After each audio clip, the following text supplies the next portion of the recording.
was co-curated by Sandra Sider and she's here today, from the Texas Quilt Museum, and Pamela Weeks from the New England Quilt Museum. Our artist today, I have little notes, so excuse me, is Sandra Sider, and her quilt, Frances Watkins Harper, I Speak of Wrongs. And Sandra is an artist, curator, and editor, and many other things. So these are brief bios. Alice Beasley, she makes portrait quilts, and her quilt is She Refused to Walk Behind. And she was also in our last exhibit. And it was a quilt of her, and it was, Alice, what was that called again? I always try to keep an open mind. That's it. And she had a zipper. People love that quilt, I'm telling you. That was one of the favorites. Jayne Gaskins is a digital and fiber artist, and her quilt is called Navigating the Legislative Highway. And Laura, I didn't ask how to say your last name, so correct me if I'm wrong, but I'm going to say Wasilowski. Very good, very good. Wow, awesome. So, and she works with hand-dyed fabrics and has her own dye shop, right? Yes. Sounds really interesting. We might have to talk about that later. And her quilt is Jane Addams, A Most Dangerous Woman. So we're going to start with Sandra. She's going to give us a little overview of the suffrage movement. Yes, this is never fear, very short and sweet. And later on after our presentations, if you want to ask questions about the creation of the exhibition, I'm happy to speak to that. But for those of you who don't know anything about this history, it's Women's History Month. I just want to situate where we are, with women's suffrage in the 19th century.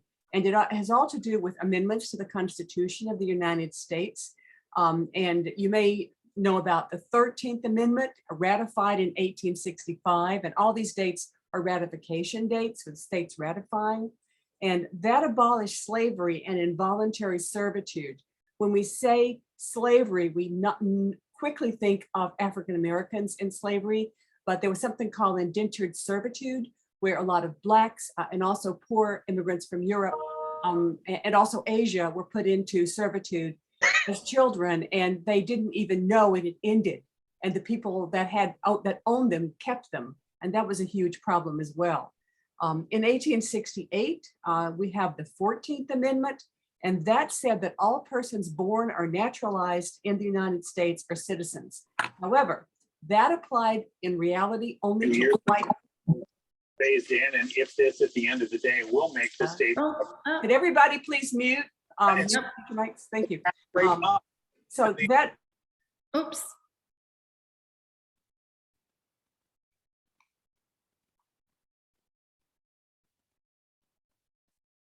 Sandra, somehow I was automatically muted. I'm sorry.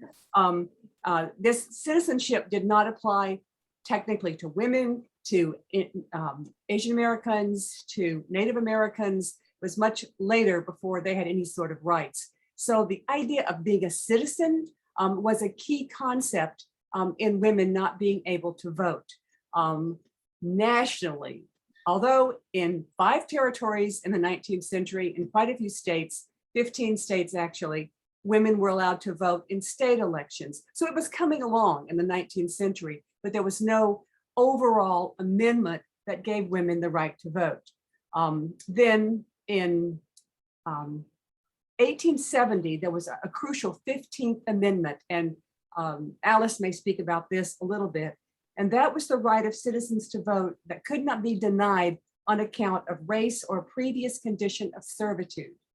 Now, this included Black males, but women were still not considered citizens on a national level, and so women still could not have the right to vote nationally. And oddly enough, some people are a bit out of shape because in 1919, Prohibition was passed as the 18th Amendment, repealed in 1933. But this was a women's amendment as much as anything else. And it was part of a door opening because the driver behind Prohibition of the sale and transport of alcohol was the temperance unions. And that was spearheaded by women. So the fact that Prohibition was passed in 1919 sort of gave an indication women's suffrage was coming within a year or 2 years. And in fact, in 1920, we had the right of citizens to vote not denied on account of sex. And that was the amendment in 1920 that gave women the right to vote.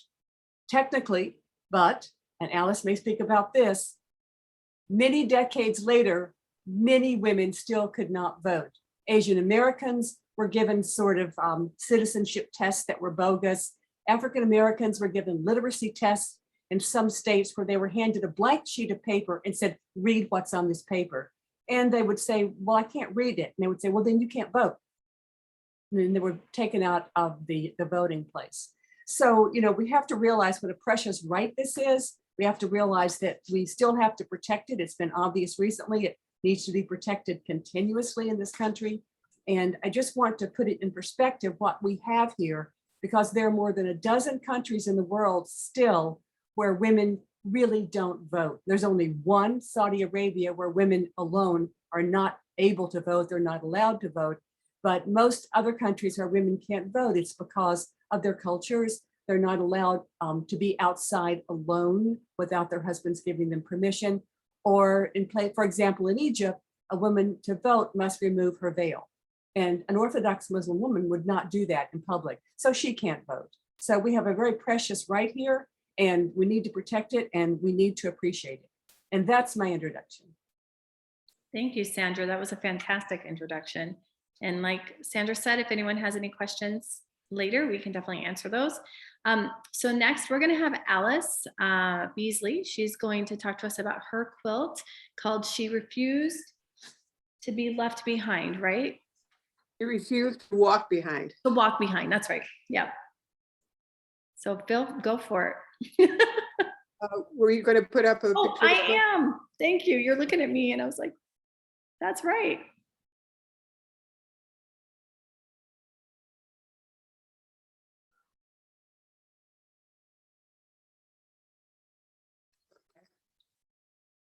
No, yes, indeed. My quilt is called She Refused to Walk Behind. And it's about Black suffragists, Ida B. Wells, and the famous 1913 suffrage parade in Washington, D.C. Some context is required in order to understand this particular quilt. And why I've depicted the movement figuratively and literally turning its back on Black women. And Sandra has alluded to some of this. Prior to the Civil War, abolitionists and suffragists generally forged a common cause because neither Blacks nor women were accorded full citizenship in society. It was natural that they joined together for the advancement of civil rights. Indeed, legendary abolitionists such as Frederick Douglass and William Lloyd Garrison were also staunch women's suffrage advocates. Now, most women's suffrage advocates during this time also pushed for the abolition of slavery. But after the Civil War, the nation turned its attention briefly to Reconstruction in the South, and among other constitutional amendments, the 15th Amendment was adopted, granting Black men, at least figuratively and theoretically, a right to vote. Some of the stalwart white suffragists were, however, outraged that Black men had been given the right to vote ahead of white women. This racial discomfort led Alice Paul, a white supremacist, who would eventually break with the National American Party, eventually break with the National American Women's Suffrage Association to form the more radical National Women's Party. It caused her to organize a faction of feminists who wanted to ensure that abolition and suffrage were not viewed as interlocking causes so as not to lose the support of racists in their midst. By 1877, the North had, however, totally abandoned its support for Reconstruction, and the South was left to treat its former slaves as it pleased, which resulted in the adoption of repressive Jim Crow laws, effectively imposing second-class status on all Black people within the borders of the Southern states for the next 80 plus years. Unfortunately, some of the leaders of the women's suffrage movement, including such famous names as Susan B. Anthony and Elizabeth Cady Stanton, thought it more advantageous to court the support of Southern racists, even if it was at the expense of the interests of Black women. But Black women nevertheless remained active in the movement for women's suffrage and gave their hearts and their minds and their intellects and their bodies to the cause of women's suffrage, because they saw voting not just as an abstract right, but as a matter of life or death for Black people. So that brings us to this quilt. It's entitled "She Refused to Walk Behind," and depicts one incident in this lesser known battle within the suffrage movement involving Black civil rights activist and journalist Ida B. Wells. That's her shown at the bottom right of the quilt. Wells was already a national figure and journalist, famous for her courageous anti-lynching campaign when she traveled to Washington, D.C. in 1913 to join the 5,000 to 10,000 women who would march for women's suffrage that day. Arriving with a delegation of members from the Alpha Suffrage Club of Black women that she had founded in Chicago, Wells was told by the head of the Illinois delegation that the national organization wanted to keep the delegation entirely white. All Black delegates, including Wells, were to walk at the end of the parade behind the men in a colored section. Ida B. Wells refused. Instead of going to the back with other African Americans, she walked onto the sidewalk where the spectators were watching the parade go by. When the Illinois delegation was passing by, she quietly stepped out of the crowd and took her place in and among the marchers and strode into history with them. The white suffragists should have known that in Wells they were messing with the wrong lady. In 1884, 71 years before Rosa Parks, a conductor on the Memphis and Charleston Railroad ordered Wells out of the first-class ladies' car, even though she had a first-class ticket. When she refused, they forcibly removed her from the train. But Ida B. Wells sued the railroad and won in the trial court, only to have the case reversed on appeal by the Tennessee Supreme Court. So although the suffrage movement was populated with many heroines, its reality was more complex and often turbulent when it came to the relationship between white suffragist leaders and Black women. It was not immune from the racism that blanketed the nation. And while we honor the movement's past, we should also acknowledge its flaws, as well as some of the Black heroines of the suffrage movement. Women such as Elizabeth Piper Inslee, who fought for and won full suffrage for women of all races in Colorado in 1893, or Sarah Massey Overton, who fought for the vote in California in the early years of the 20th century, or Naomi Anderson, who gave a fiery, controversial speech at the first Women's Rights Convention in Chicago in 1869. When the 19th Amendment was finally ratified, its leaders went home, job well done. But what they failed to realize was that for Black women living in the Jim Crow South, it would take another 45 years and the passage of the Voting Rights Act for them to attain the simple right to vote.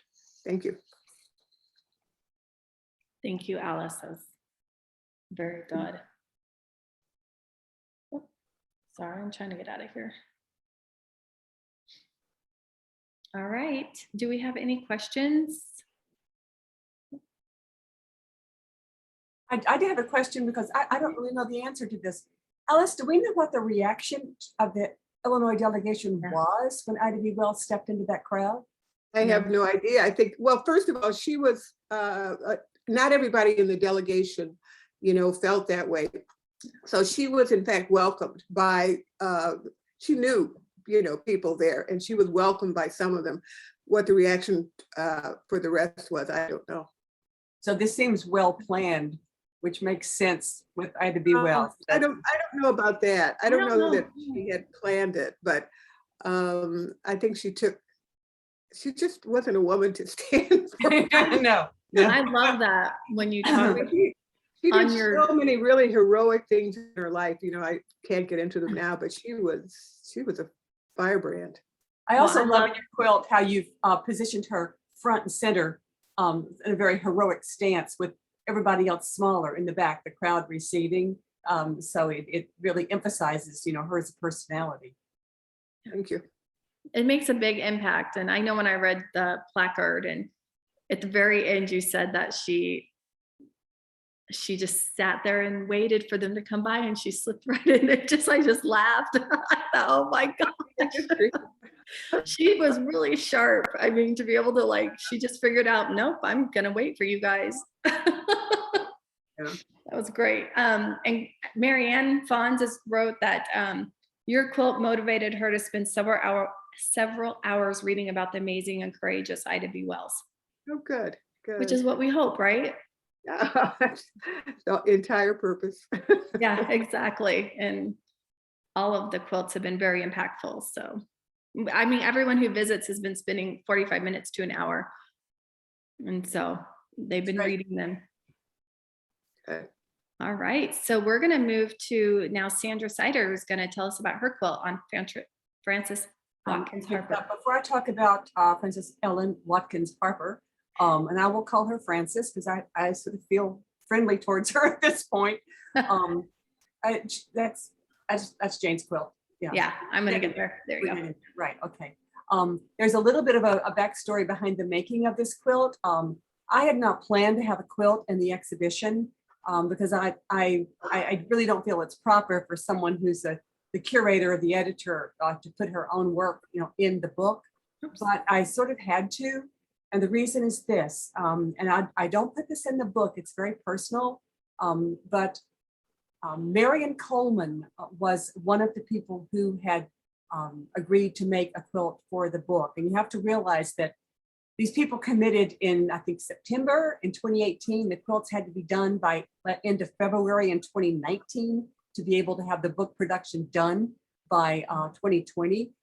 And Marion, who was a major force, a powerhouse in the East Bay quilt and art scene in and near Oakland, very sadly died of cancer in January of 2019. And I was so upset that her piece wasn't going to be in there. And I think she was doing Marianne Shad Carey, not Frances Watkins Harper, that I dropped everything and decided that I had to make something sort of a tribute, private tribute to Marion. And so I picked Frances Ellen Watkins Harper, whom I'd come across before as a poet, actually. She was one of the most published African-American writers in the 19th century, but most people have never heard of her. And so I thought having a tribute to her would be great. And all of these texts around the quilt are from her writings. And Bundle of Humanity is one of them you'll see there. And I just want to say that is from her 1866 speech at the 11th National Women's Rights Convention. And here is that quote: "We are all bound up together in one great bundle of humanity, and society cannot trample on the weakest and feeblest of its members without receiving the curse in its own soul." She was a fabulous orator. And other people at that event that day included Susan B. Anthony, Lucretia Mott, and Elizabeth Cady Stanton. So this event established her, as an orator and someone to be taken very seriously, not only in the women's suffrage movement, but also in the abolitionist movement. That was the closest movement to her heart. And she was very much involved in it. She was just by luck, she was very well educated, which was not that normal for a Black woman at this time. She was born into a free Black family in Baltimore, and her parents died when she was a baby, and she was raised in the house of her uncle, who had his own school for Black youths. So she learned the classics, she learned the Bible, she learned elocution and rhetoric, and all of that she put to good use.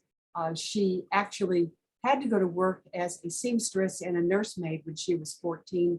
That was normal for a child at that time. But her family she worked for owned a bookstore, and they encouraged her to read the books. And she spent all her free time doing this. And she got a job in Ohio as a school teacher. And once she moved there, Maryland passed a law saying no freed Blacks could come into Maryland if they left. So she could not go back home to Baltimore. And instead, she moved to Philadelphia, where she got very much involved in the Underground Railroad and the abolition movement while she was doing her writing. She was paid on national tours by anti-slavery societies, such as the Maine, M-A-I-N-E, Anti-Slavery Society. And she was a literary phenomenon. If you want to read her, all of her works have been gathered together and published in 1990, and it's called a brighter coming day. And in that is a speech in which she said, "You white people speak of rights, I speak of wrongs." And that is the most powerful thing I have ever heard someone say talking about racial equality. So that I put that in my quilt, and that is the title of the piece. The photograph, by the way, is one of the available photographs of her, of which there are quite a few at the Library of Congress. It's all photo transfer and hand stitching on the piece. And it's the fastest I've ever made. I made this in 10 days because it had to get done to get the photograph done, to get it to Schiffer. And I'm very, very happy I was able to do it. And the footnote I should say about the colors, these are the colors of the United States suffrage movement, and it's purple, yellow, and white. They're all very symbolic. I don't remember what the symbols are all for. And the other comment is that the central square is my first effort at free motion quilting, for which I want to thank Lynn Allen and Kate Themmel for teaching me how to do that. Thank you. Good job. Thank you, Sandra. All right, any questions for Sandra? You can type them in right now. And we will move on to Laura Wasilowski and her quilt on Jane Addams. Hello, everyone. I'm Laura Wasilowski. I live in Elgin, Illinois, which is very close to Chicago, Illinois. And Jane Addams was a resident of Chicago.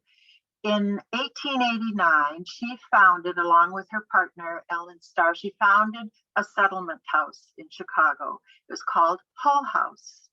And Hull House, the purpose of Hull House and the purpose of her life in general was to help the poor, to help immigrants, to help educate people, poor and immigrants and other people. She founded the Hull House, and they began programs where they would teach women, teach people languages. They would teach them how to care for their children, teach them art, teach them sanitation, all sorts of things. These were, her mission was to care for the poor. She was also, went on to become a founding member of the ACLU. She became a advocate for world peace. She was a well-admired person in the United States, very admired woman in the United States. And because of her abilities and her dedication to be a social reformer, she gained great prominence in the United States. Around, I would say around 1917, whenever World War I started, she became a peace activist, and she was against the war. She went around the world talking about how we should all get along, basically. And because of that, her notoriety, people started not caring for her as much. But she kind of overcame all that and was well admired later on. But because of this anti-war, this peace activism, she was labeled by J. Edgar Hoover as a most dangerous woman because she was very popular, and she spoke out against war, and she was an advocate for women. She was an advocate for women's rights, for mothers who cared for their children. She thought because they were mothers, they would know best about how to care for their children, and that those mothers, those women, should be part of government. And so she was a suffragette, and became known as a person that supported voting rights for women.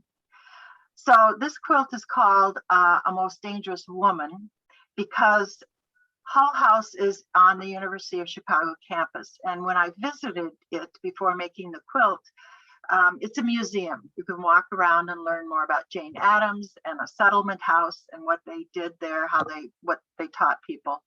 And going through one of the rooms, I saw a newspaper article from the Times. I'm not sure what year, but in it was this quote from J. Edgar Hoover that she was a most dangerous woman. And they also had a copy of his file on her there.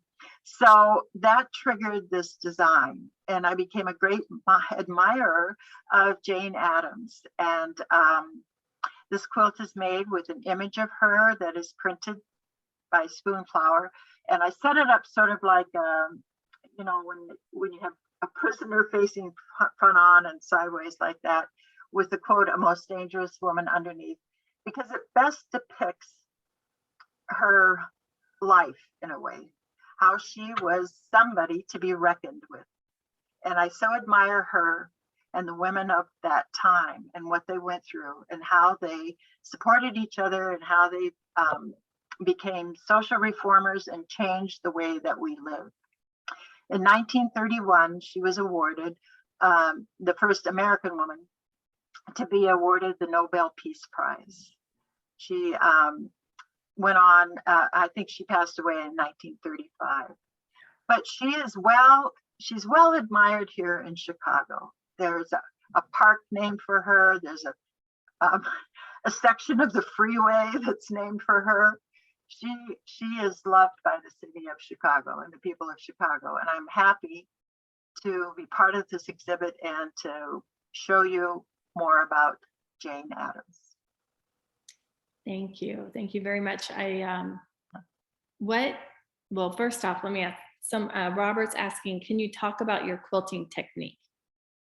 Oh, the image that you see is the images of her face were images that I converted into colorful fabric. And then I had it printed by Spoonflower, which prints imagery like that. I placed it onto a piece of my hand-dyed fabric, those two images, and then did handwork on her face. I don't know that, I think a detail would show that there's hand stitching on her face, and the rest is free motion stitched. The words are fused down, and then everything's free motion stitched. Did you free motion the words in your quilting also? I don't think so. Okay. Remember, I free motioned around them. They're fused fabrics. The letters are fused fabrics fused onto that background fabric, and then I stitched around them. I can't remember if I stitched on the letters themselves. It's been a while.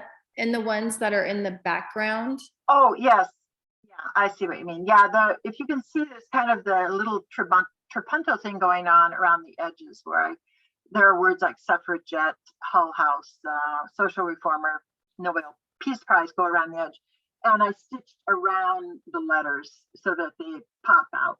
That's how that's done. Okay, you did it. Yeah. That was very nice. Thank you. Great quilting, great colors. Is there? I like color, and I have a feeling that Jane would too. I probably, yeah. I know. Like pop culture colors, you know? Yeah. Yeah. She was dangerous, though. She was very dangerous. Can you imagine? That's why the flames are coming back. Can you imagine what she would do with social media?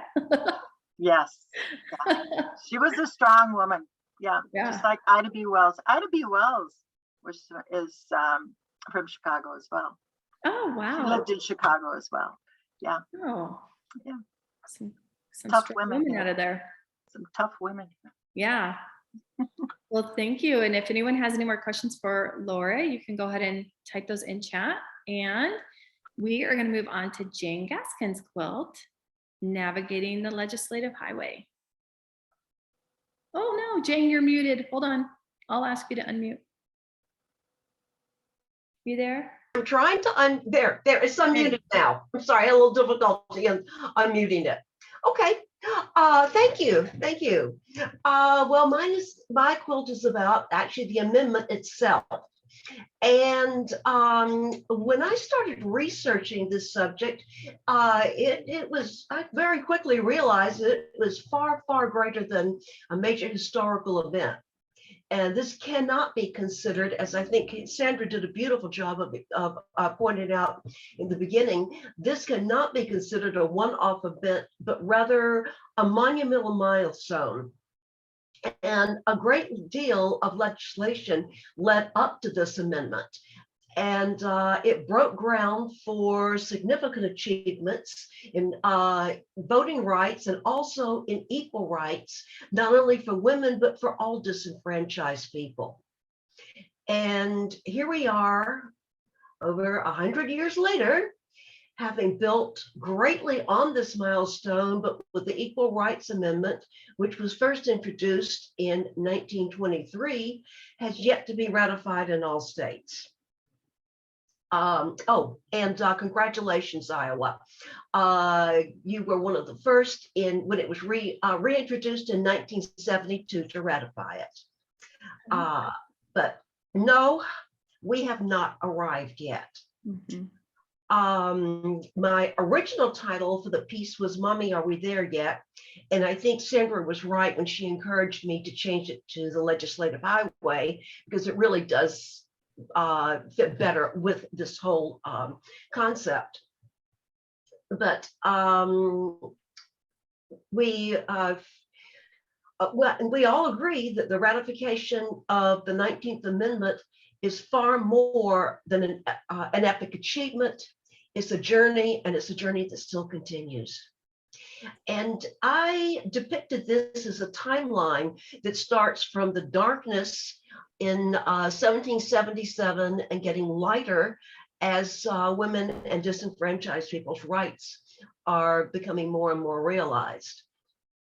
And it extends to 2018, when a record-breaking number of women were elected to the House and Congress.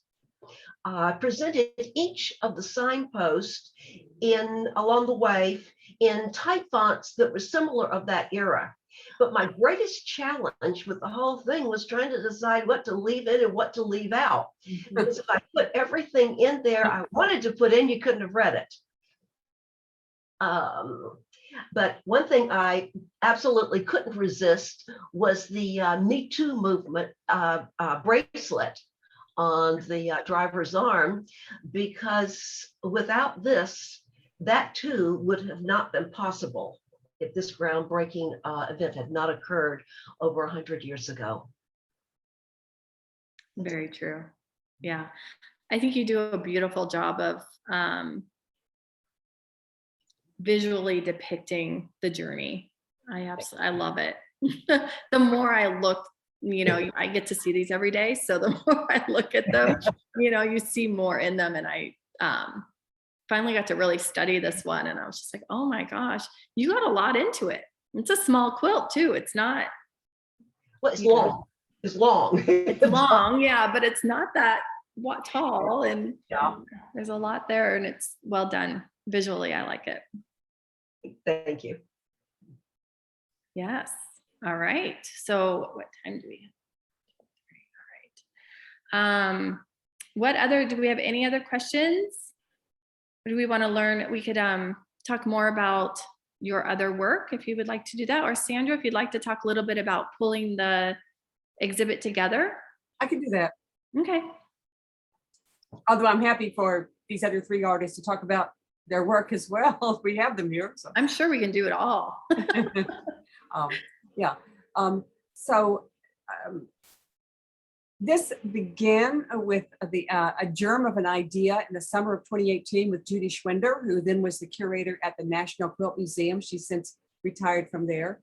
And she's good friends with Pamela Weeks at the New England Quilt Museum. Pamela roped me into it. And at that point, Judy and Pamela were supposed to run it. And I was going to be sort of, I don't know, advising or something. And then when Judy decided that she would leave the museum, she said, Sandra, you really need, she told Pam, Sandra needs to step in, the two of you be co-curators, because it makes sense that two museum curators are the people that are running this. And so Pam and I had a big discussion. I think it was right at the beginning of the summer of 2018. We originally wanted to have a jury show. And okay, I wanted to have a jury show.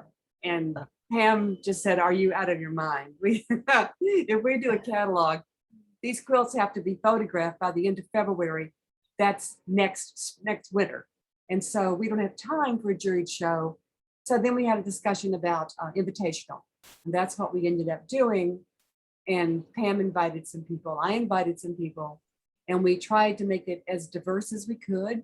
We wanted to have Asian American involvement, male involvement, Hispanic involvement, Black involvement, and people at different stages of their careers as well, to have some emerging and established artists.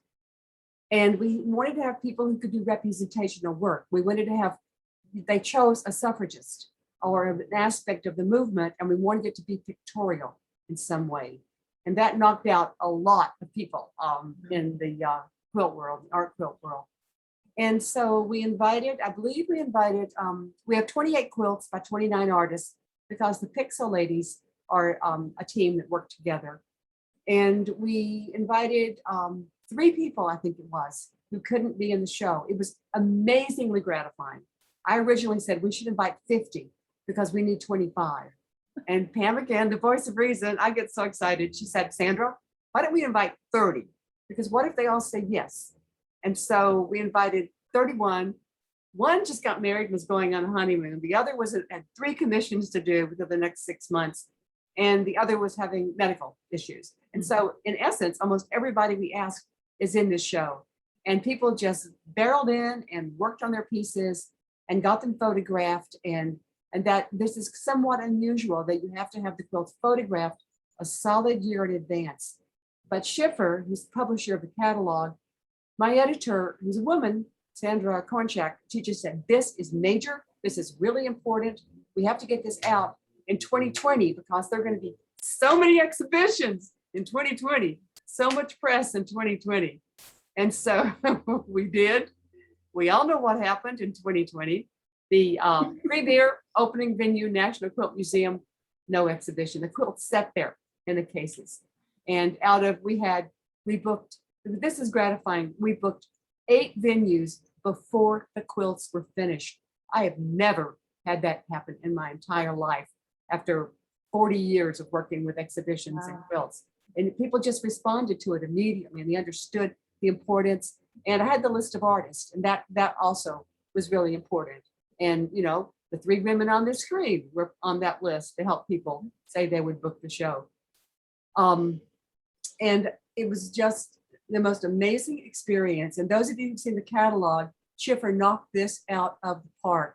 They did not stint on the design. They took their top designer, and I'm just so happy and proud that it turned out, to be as, well done as it was as a book.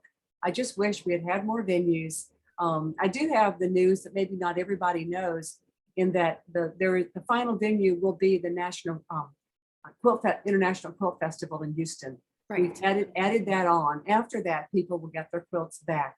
And I think this is probably the most important and interesting and gratifying exhibition that I've ever done. And working with Pam was just a joy.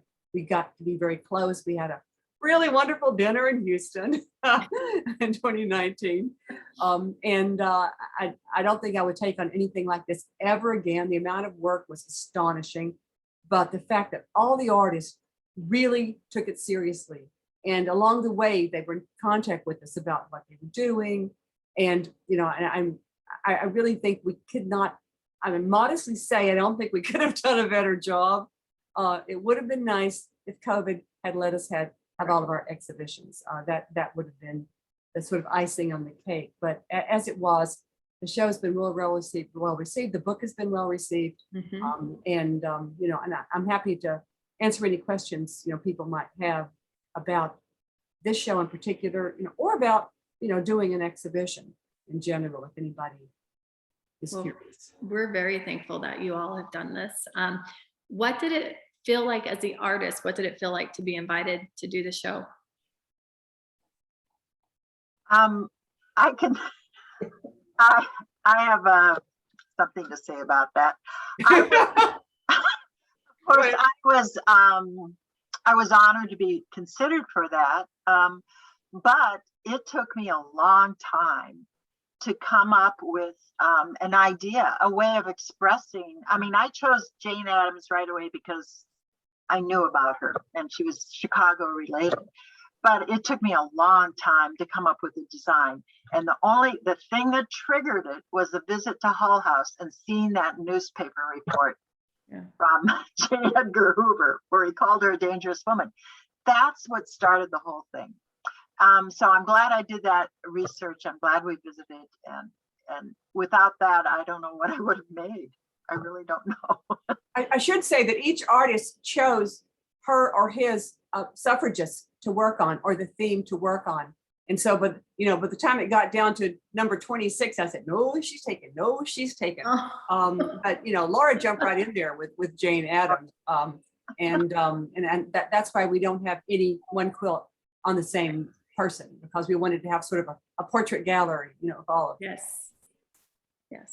And every quilt's different. There's 28, 9, and every quilt is completely different. People make that comment a lot. Yeah. Alice or Jane? Yeah. I can honestly say that it was quite an honor, because I have such a respect for Sandra, and then when she asked me to be part of this, I thought, wow, this is great. And I don't know, I zeroed straight in on the amendment, because I guess I'm a little bit of a history buff, and my family is riddled with lawyers, so maybe that's why I really got into that. But once I started researching it, I couldn't stop. One link led to another link, to another book, to another book.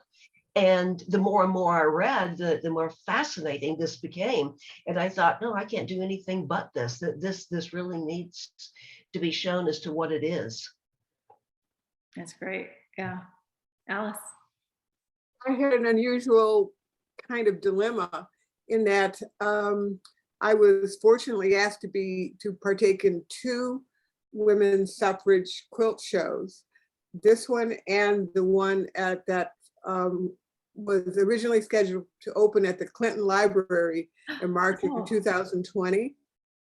Something happened then, so it didn't open March of 2020, and the date kept getting pushed back. So I was doing both of these at the same time, and I wanted to do 2 different pieces, obviously with different, but Ida B. Wells has been my hero for a long time, so I wanted her to be the focus in both quilts, but I executed them completely differently, completely different aspects of the issue, but I'm grateful. And so that show at the Clinton Library is now going to open, I think, this summer, finally. Okay. So we finally get to see that quilt then? Yeah. Okay. Yeah. Hopefully I'll get to go even. I know. World's kind of upside down. Yeah. Oh, Sandra's on mute. Sorry. Yeah. Sorry, I have an emergency in my Pennsylvania house. There's no heat, so I had to leave. Sorry, Alice, to be so rude to walk away, but I have seen that other quilt that's going to be at the Clinton Library. And if you think this one is powerful, wait till you see the next one. I mean, well, just knocked it out of the park.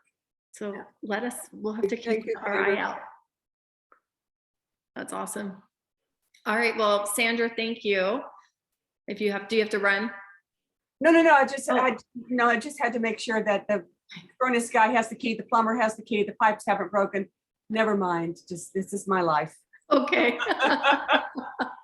Home ownership. Love it. Yeah. So I just want to let everyone know we've had some questions that the exhibit book is available for purchase. You can buy it on our online shop or in our gift shop, and proceeds of it do go to the Texas Quilt Museum and the New England Quilt Museum. We split the royalties 50-50. Pam and I don't make any money from it because we wanted to benefit our museums, which is really nice. And Iowa Quilt Museum. So you have 3 quilt museums with 1 book. That's wonderful. Someone else, Sandy, had said there's an exhibit at the Cedar Rapids Museum of Art featuring paintings by Kathy Shoemaker, depicting largely unknown heroines of Black suffrage in the US. She's painted around 27 faces of these amazing women, accompanied by a write-up of their stories. So anybody in the area of Cedar Rapids. First of all, what Cedar Rapids Art Museum? What is it? Museum of Art. Okay. Yeah. So, and then Sally Felling has said, nice work, everyone. The quilts are fabulous as works of art and the messages they portray. Thank you for doing the presentation. So wonderful. All right. And then there's a show on PBS Wisconsin, a program on Fannie Lou Hamer. She grew up in Mississippi and worked on voting rights for women and men of color. So, wow, a lot of good information out there. Wonderful. So, well, we know, Alice, you have another quilt going up in the Clinton Library. So that's hopefully this summer. What are the rest of you working on? I have one in the same show, which is on Frederick Douglass. Oh, wow. What hasn't been mentioned here is the 1848 Declaration of Sentiments in Seneca Falls, New York. That was the first major document in this country for women's rights and women's voting rights. So this focuses on him because we do forget the men sometimes in this effort. And so, you know, we need to realize that the abolitionist movement was a lot of men involved with that, and a lot of men, wealthy men in the North, who helped fund it. And Frederick Douglass had a newspaper in Rochester that, you know, was the first printing of the Declaration of Sentiments. And he was one of the few men to sign the Declaration of Sentiments, which was a real courageous step, you know, for, you know, a man to do that at the time. Very true. Alice? To do a shameless plug. Oh, good. I have a retrospective, 30-year retrospective of my work opening at the California Heritage Museum in Santa Monica. March 11th, I think the exhibition opens, and March 12th, there will be an artist reception, which obviously I'm going to. And so I've never had a retrospective that covered my entire 30-year career. So I'm really looking forward to it. So congratulations. That's a wonderful venue, Alice. That's great. That's great. Yeah, thank you. Yeah, I'm really looking forward to it. Congrats. That's wonderful. Are they going to do any online programming? Just You gotta show up, be there. be there. This is the first in-person thing that I've done in 2 years. So I'm over the moon about it. Oh, how fun. How exciting. Good. Congrats. Yeah. Hope you have lots of fun there. That'd be cool. Laura, Jane? No. I have, speaking of retrospectives, I belong to SACA, SAQA, Studio Art Quote. And what I like about that organization is they have exhibits to travel the world. And they don't put a date. You don't have to make the quilt within a certain time span. And I've been around a long time. So I entered a quilt in their new exhibit they have called Gastronomy. And this was I entered my quilt called Penelope's Art, a tribute to my mother's cinnamon rolls, because she made the best cinnamon rolls in the world. And it got in. And it was one of the first art quilts that I made well over 20 years ago. So I have my own, Alice, congratulations on your retrospective. Okay. I also have kind of one going on too. Okay. It was good news when I got that. Well, congrats. That's fun. Thank you.